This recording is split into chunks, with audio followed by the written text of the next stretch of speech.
In 1991, a 12-year-old boy sets out with his Boy Scouts group on his first overnight hiking trip where they are going to be scaling the 11,500-foot Mount St. Gorgonio in the San Bernardino National Forest.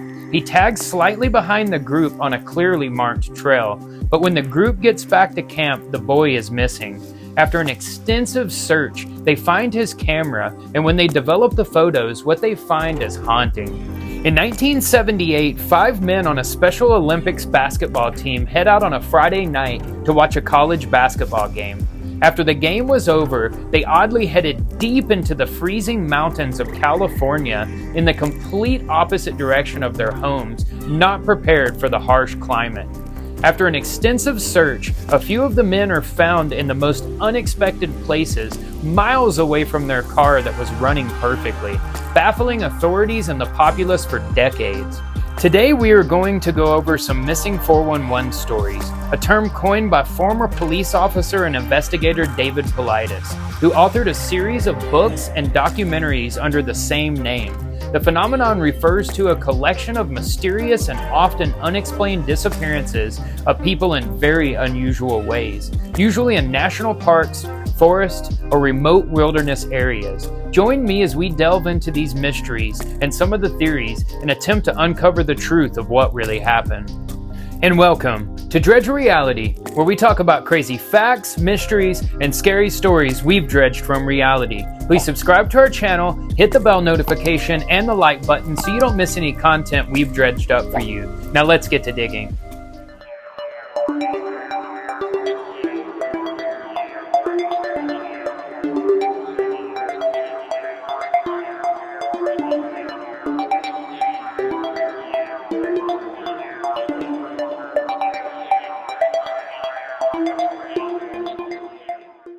These stories are based on true events. Sometimes a person's name is changed to protect their identity. This content may be disturbing to some. Viewer discretion is advised. A little background on David Paulides. In 1977, Paulides began a 20-year career in law enforcement, transferring in 1980 to the San Jose Police Department. There he served in various capacities, including the SWAT team, patrol divisions, street crimes unit, and detective division. His assignments encompassed roles in the Vice/Intelligence unit. After retiring from law enforcement, Paulides ventured into researching and writing, focusing on cryptozoology and unexplained phenomena.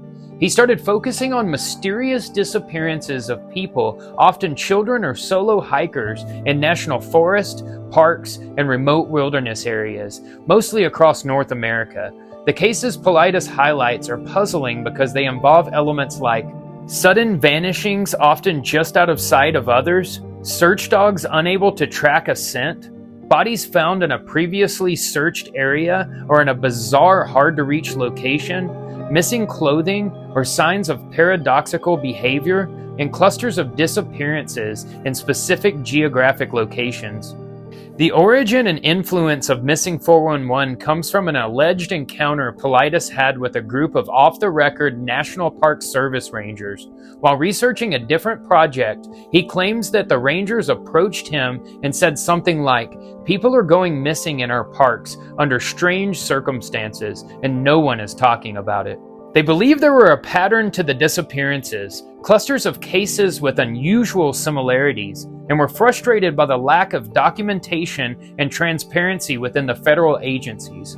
Paulides followed up by filing a Freedom of Information Act request to the National Park Service, but reportedly received resistance or was told there was no centralized records of missing persons in the parks. The combination of mystery, red tape, and bizarre case elements led Paulides to launch a full-scale investigation, which became the Missing 411 book series. The first 2 volumes were released in 2012, and he has since published over 10 books, along with several documentaries. So I decided today we would dig into a few of the most bizarre cases of missing 411, dig up all the details, then go over some theories and see if we can uncover the truth of what really happened. On February 24th, 1978, in Marysville/Yuba City area of California, at approximately 5 p.m., a 30-year-old man named Jack Madruga set out on his 1969 Mercury Montego to pick up 4 other men who were his friends. Jack was a U.S. Army veteran who had served in Vietnam. He was considered a slow learner, but was not diagnosed with any intellectual disability. He was described as quiet and dependable. Jack was known for his love of driving. He was very protective of his 1969 Mercury Montego, which he rarely let anyone else drive. He was on his way to pick up 4 other men because they were on their way to watch a basketball game at California State University, Chico. The group he was picking up all had mild mental or psychiatric conditions, but were highly functioning and lived a mostly independent life. They all played on a local Special Olympics basketball team called the Gateway Gators. They had a game scheduled for Saturday, February 25th, 1978 in Sacramento, California. Being avid basketball fans, they tried to catch all the college games in their area. So they were going to attend the Chico State Wildcats versus UC Davis Aggies game to show their support the night before their scheduled game. After Jack set out around 5 p.m., the first friend he picked up was Ted Wire, who was living with his parents in Marysville, California. Ted was a 32-year-old who was considered to have a mild intellectual disability. He was described as friendly and trusting. He was also known to be very sociable. He worked at his stepfather's gardening business and was known for being very meticulous and responsible. After Jack picked up Ted, they made their way over to Yuba City to pick up a man named Bill Sterling. Bill was a 29-year-old who had a mild intellectual disability. He was described as quiet and shy. He was also very close to his family and had a gentle demeanor. He was known for his deep religious faith. He enjoyed reading religious texts and was an active member of his church community. Then the men headed over to pick up 24-year-old Jack Hewitt in Marysville, California, where he lived with his parents. We will refer to Jack Hewitt as simply Hewitt, since there are 2 Jacks in this story. Hewitt had a developmental disability and was the youngest of the group. He was known for his sense of humor and love for making others laugh. Hewitt was very sociable. He was also a passionate basketball fan. He was very enthusiastic about playing with the Gateway Gators.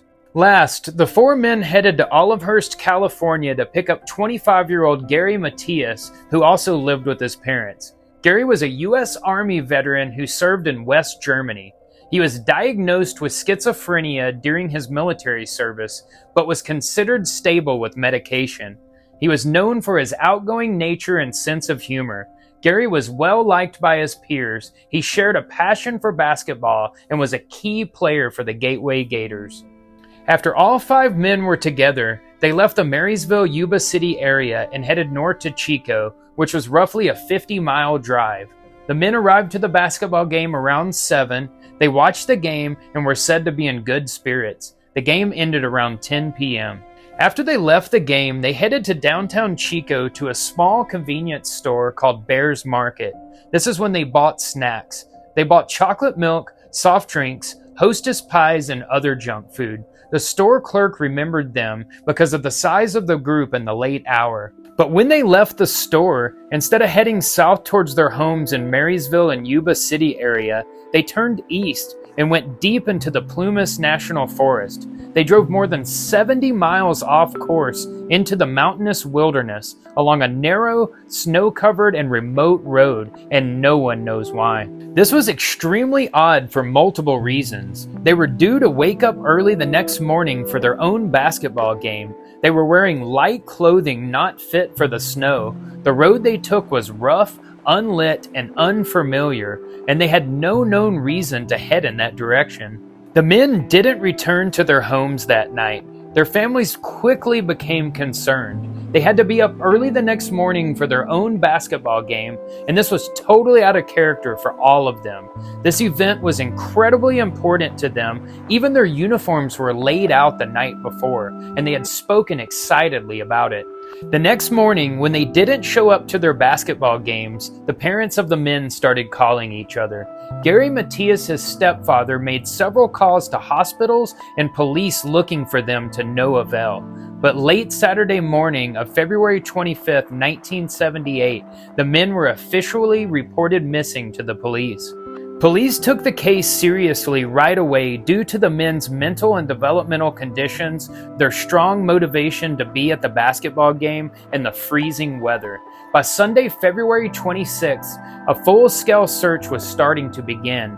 Flyers were distributed, and local TV and radio began covering the case. However, no clues emerged for days. The search was complicated by a massive snowstorm in the Sierra Nevada, burying high mountain roads. But on Tuesday, February 28th, there was a breakthrough. A Plumas National Forest ranger came forward with the first major clue in the case. He said he had seen a turquoise Mercury Montego parked oddly along a remote road 3 days earlier on Saturday the 25th. He said he hadn't thought much about it until he saw the missing persons bulletin. He led investigators to the car's location on Quincy Road near a place called Rogers Cow Camp, about 70 miles from Chico, where the men were last seen. When the police found the car, it was at an elevation of 4,400 feet and near the snow line. The doors were left unlocked, the keys were missing, and the gas tank was a quarter full. There was no mud or damage on the car despite the rugged road. Police were also able to hotwire the car and it cranked immediately, so it wasn't like they broke down or had car troubles. Inside the car, there were wrappers from Hostess pies, chocolate milk, and soft drinks, matching the purchase at Bears Market the store clerk had told the police about. There was also a program from the Chico State game and a neatly folded map of California, but still no signs of why they were out there. It was a complete mystery why these men ended up here. From late February to early March 1978, the search intensified. Helicopters, snowcats, and hundreds of volunteers scoured the surrounding areas. They found no footprints, no bodies, and no trace of the men. It was like they just completely vanished. Since snow had already fallen heavily, it hampered visibility and may have covered clues or tracks. Psychics were even consulted. A few sightings were reported, but nothing was credible. Despite national media coverage, the trail went cold. That was until June of 1978, when a breakthrough happened that made things even more confusing. On June 4th, 1978, a group of motorcyclists exploring a remote area in the Plumas National Forest stumbled upon a U.S. Forest Service trailer near Bucks Lake. They decided to take a look inside the trailer. Inside, they discovered the body of Ted Wire. This was over 19 miles from where the missing men's car was found. Ted's body was wrapped in multiple sheets, including one around his head. He had lost nearly half of his 200-pound body weight, and his feet were frostbitten. Based on beard growth and other factors, it was estimated that Ted survived for 8 to 13 weeks after the group's disappearance. His cause of death was determined to be starvation and hypothermia. The extremely odd part about this was he had ample amounts of supplies to survive inside the trailer. There were 12 opened sea ration cans found, but an adjacent storage locker containing an ample supply of dehydrated meals and other provisions were untouched. A propane tank connecting to a heating system was present but had not been activated. Heavy forestry clothing was also available but unused. A gold watch, unfamiliar to Ted's family, was found on a nearby table along with his personal items. This was incredibly strange. Why would Ted be over 19 miles from where the men's car was found? Why would he die from hypothermia and starvation when there was heat sources and food nearby? This just wasn't adding up, and police were absolutely baffled. On June 5th, 1978, Jack and Bill's bodies were found approximately 11 miles from the abandoned car, on the opposite sides of the road leading to the trailer. Jack's body had been partially consumed by scavengers, and only bones remained of Bill, scattered over a small area. Their cause of death was determined to be hypothermia. Then 2 days later, on June 7th, 1978, Hewitt's father found his son's backbone under a bush, about 2 miles northeast of the trailer. His shoes and jeans nearby helped identify the remains. A deputy sheriff found a skull downhill from the bush about 300 feet away, and it was confirmed by dental records to be Hewitt's. His cause of death was also determined to be hypothermia. They looked for Gary, and he was never found. His shoes were found inside the trailer, suggesting he had been there. It's believed he may have taken Ted's heavy-duty boots, possibly to seek help. Despite extensive searches, Gary has never been found and is still missing till this day. There are so many unanswered questions and oddities about this case. Why did the men abandon a functioning vehicle? Why venture deep into the forest without adequate clothing and supplies? Why didn't they utilize the resources available in the trailer? What happened to Gary? These questions remain unanswered, contributing to the enduring mystery of the Yuba County Five. Another bit of evidence and mystery to add to this case is a local man claimed to have seen the 5 men around 2 a.m. on February 25th near Oroville, where his car had been stuck. He said he saw a woman and a baby in the group and asked them for help, but the group stared silently. Another witness said he saw them near a trailer, acting strange, but this account was never verified. Some of the theories are mental disorientation or delusion. Gary may have suffered a psychotic episode leading the group astray. Also, it could have been foul play, someone pushing them off course, possibly at gunpoint or by threat. Till this day, the case has never been solved. These unanswered questions have led some to refer to the incident as the American Dyatlov Pass, drawing parallels to another infamous unsolved case.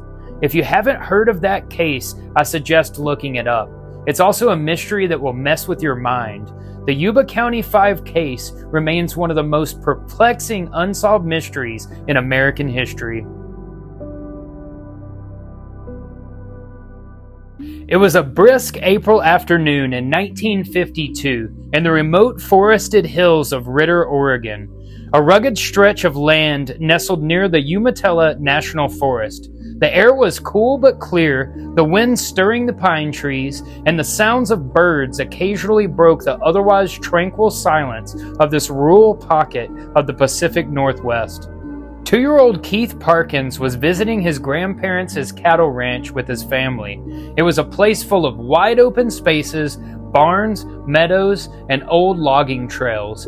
Keith was the youngest of several children, a sweet, curious toddler with sandy blonde hair, rosy cheeks, and a tendency to trail after his older brothers.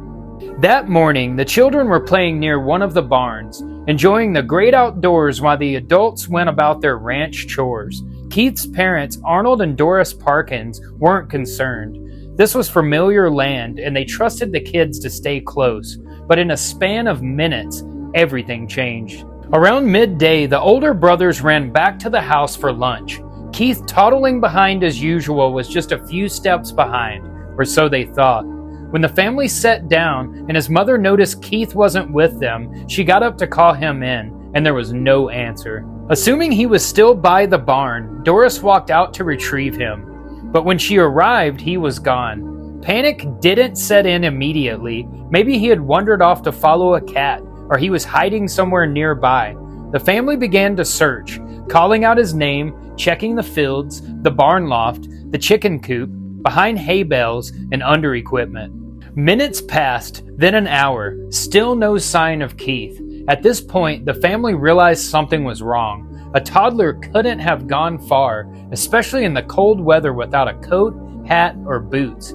Keith had been wearing only a thin, long-sleeved shirt and pants. The call for help went out. The sheriff's department, locals, ranch hands, and volunteers from neighboring farms converged on the area.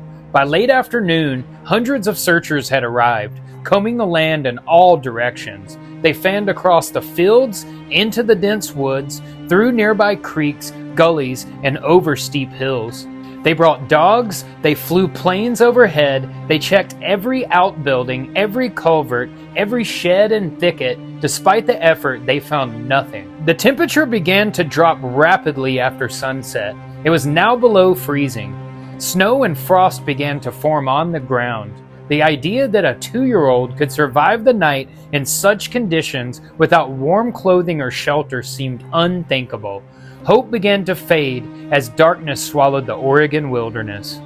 At dawn the next day, 19 hours after Keith went missing, a rancher several miles away from the original search site heard a faint whimper near a creek bed. When he investigated, he discovered a small child lying face down near a frozen stream, unconscious, wet, and shivering violently. It was Keith. He was alive, but the circumstances of his recovery were nothing short of baffling. Keith was found approximately 12 miles away from the spot where he had disappeared. Not only was this a shocking distance for a toddler to travel on foot in less than a day, but the route to the location involved crossing fences, barbed wire, creeks, dense forests, and even 2 small mountain ranges. Searchers immediately questioned how could a 2-year-old without shoes, a hat, and a coat traverse such rugged terrain in near freezing temperatures without succumbing to hypothermia or injury. He was found unclothed from the waist down, his shirt torn and muddy. He had scratches and bruises but no major injuries. There were no footprints leading to or from the location where he was found, at least none that searchers could identify. Doctors treated him for exposure and dehydration, and miraculously he recovered. But Keith was too young to provide a coherent explanation on what happened. When asked, he seemed confused and couldn't say much other than he had been cold and wanted to go home. Over the years, many theories have been offered to explain what happened to Keith. Some people think he just wandered off continuously through the night, driven by pure instinct and survival, though this seems very unlikely given the obstacles. Another theory is an animal encounter. Some wonder if he could have been carried part of the way by a wild animal, but no injuries or signs of struggle supported this.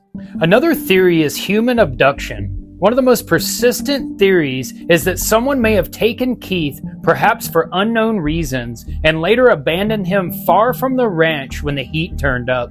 This case was notably featured by David Paulides in the Missing 411 series. Paulides pointed to the impossible distance traveled, the terrain, the lack of tracks, and the survival under deadly weather conditions as indicators that something highly unusual had occurred. Keith Parkins grew up and lived a normal life, but his early brush with the unexplained would follow him for decades. His story became a central case in discussions about missing persons in the wilderness, often referenced in books, podcasts, and documentaries. It remains one of the most mystifying survival stories ever recorded involving a child, a case that defies conventional logic, weather data, and even the limits of human endurance. To this day, no one knows for certain how Keith Parkins ended up where he did, or how he survived. Jared Michael Negrete was a quiet but spirited 12-year-old boy from El Monte, California. With warm brown eyes, black hair, and a small birthmark on his right cheek, he was easily recognizable around the neighborhood.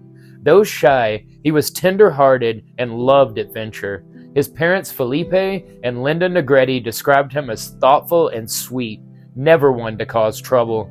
Jared had recently joined the Boy Scouts and was excited about it. He wasn't particularly athletic, but he loved the camaraderie and the structure. When he found out about his first overnight hiking trip, which would be scaling the 11,500-foot Mount San Gorgonio, aka Old Grayback, in the San Bernardino National Forest, which is the highest peak in Southern California, he was nervous but proud. He packed his Pro Wings hiking boots, a flashlight, beef jerky, and a camera, and then he hugged his parents goodbye. On July 19, 1991, Jared and 14 other Boy Scouts, along with adult leaders, set off up the switchback trails of Mount San Gorgonio. The air was thin and crisp, and the sun was relentless. For many boys, it was challenging, but for Jared, who hadn't hiked at this altitude before, it was especially tough. As the group made their way up the mountain, Jared began to fall behind. He wasn't used to this kind of physical strain, and the thinner mountain air made it harder to keep up. The troop leaders reportedly decided to allow Jared to tag behind, thinking he would eventually catch up. They thought the trail was pretty straightforward. Somewhere near the 10,000-foot mark, hikers would later report seeing a boy matching Jared's description trying to take shortcuts, leaving the established switchback trails in an attempt to catch up with the group. This would be the last time that anyone ever saw him. By early evening, Jared's absence was finally noticed. The troops regrouped near a campsite, but Jared never arrived. Panic set in quickly. Adult leaders retraced their steps and nothing. As the sun dipped behind the mountain and darkness fell over the San Bernardino forest, the realization became clear. Jared was missing. The terrain was vast and rugged and unforgiving. A simple misstep could lead to a fall down one of the many cliffs and ravines. Temperatures dropped quickly at night. Jared had no tent, no sleeping bag, and very limited food. The rescue mission began the next day and grew rapidly. Over the next 19 days, more than 200 searchers, including helicopters, dog teams, and volunteers, combed the mountain. Flyers with Jared's photos circulated everywhere. His parents stayed close to the site, desperate for any sign. And then they found something. Near the 10,000-foot level, about 1,500 feet above their base camp, searchers discovered footprints. They matched the tread of Jared's Pro Wings boots. They found a beef jerky wrapper, candy wrappers, and disturbingly, his camera. The camera was sent for development. The photos were chilling. 11 of them were simple shots of trees and a trail, maybe Jared trying to orient himself. But the 12th photo was a close-up of his face, just his eyes and nose partially obscured. Some believe he may have taken the photo by accident, or maybe he was trying to document something in the dark. He looked somewhat panicked and disoriented. Despite these clues, no trace of Jared's body was ever found. The mountain had swallowed him whole. Decades have passed. Jared's parents never stopped looking for answers. Every so often, hikers in the area find items like a piece of clothing or a scrap piece of gear, but nothing definitively linked to Jared. Searchers have theorized that he may have tried to descend down the wrong side of the mountain or fallen into a crevice that searchers never reached. There are endless questions here. Why didn't the leaders make sure that he stayed with the group? Why wasn't there a buddy system enforced? Could he have been injured and taken shelter? Why did he take the final haunting photo? To this day, Jared Michael Negrete is still missing, and no one knows where he went, but the mountain remembers. Now we'll dig into a few of the most popular theories and see if we can attempt to uncover the truth of what really happened. One of the most popular theories is human abduction or foul play. Some disappearances occur very close to others without a sound being heard. In several cases, bodies or belongings are found in places that were already searched, raising the question, were they placed there? A weakness to this theory is many areas are extremely remote. There's often no sign of struggle, no footprints, and no motive. Another popular theory is some kind of animal attack. Since many missing 411 cases happen in wildlife-rich environments, maybe a large predator may have attacked and carried someone off. A weakness to this theory is very little blood or remains are found, if found at all.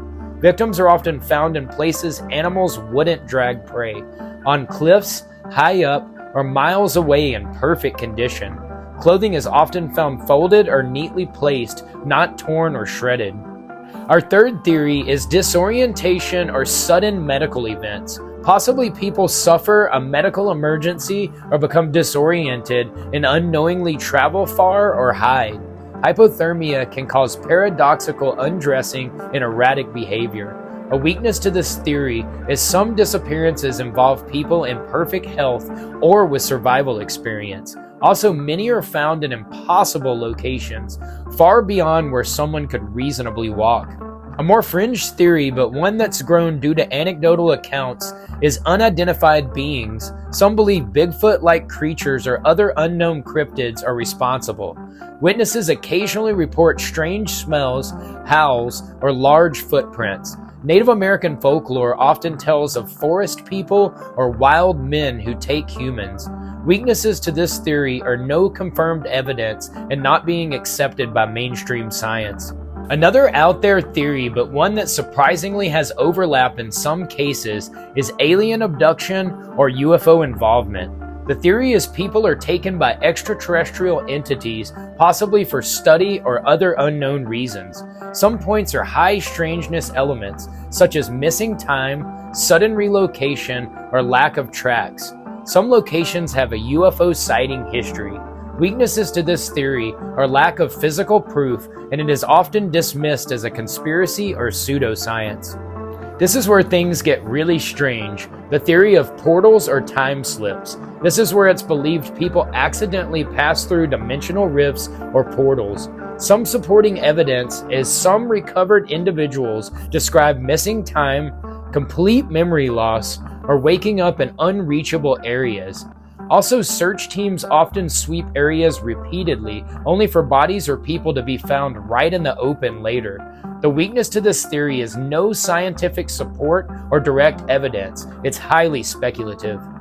The next theory is government cover-ups or black ops activity. Some believe the government knows more than it lets on, possibly covering up experiments, disappearances, or phenomena. Some points are the national park has no centralized database of missing persons on federal land. Also, requests for documents about missing persons often have redacted data. A couple of weaknesses to this theory are it lacks documentation and it's difficult to prove without a whistleblower. Our last theory is supernatural or paranormal forces. This includes everything from forest spirits to cursed land to intelligent non-human forces. Some supporting claims to this theory are many cases involve clusters of disappearances in historically spiritual or sacred areas. Also, descriptions often mirror ancient legends of people being lured into the woods. Weaknesses are it's based mostly on folklore and spiritual tradition, and it's not testable by scientific standards. Some of the common similarities Paulides has identified in the missing 411 cases are victims vanish near water, boulder fields, or dense forest. Canines often can't track the scent. Sudden weather events often occur right after the disappearance. Children are found miles away, sometimes at high elevations. Victims with high intelligence or disability are often involved. Shoes are often removed or missing, sometimes found far from the body in pristine condition. So there's a few odd missing 411 cases and the theories involved with the case. What do you think happened to these people? How do you think sometimes children ended up miles away in impossible locations? How do you think they go missing on a clearly marked trail? Why did a group of Special Olympics basketball players end up in the wilderness miles away from their running car? Comment below and let me know what you think. If you want to send me a story or just talk, comment below or send me a message at contact@dredgereality.com. I check all of my messages. If I use a story you send me, I'll give you a shout out in the video and tell people to go check out your channel. Thanks so much for watching, and please make sure to subscribe so you don't miss any reality we've dredged up for you. I'll see you next time with some more crazy facts, mysteries, and scary stories dredged from reality.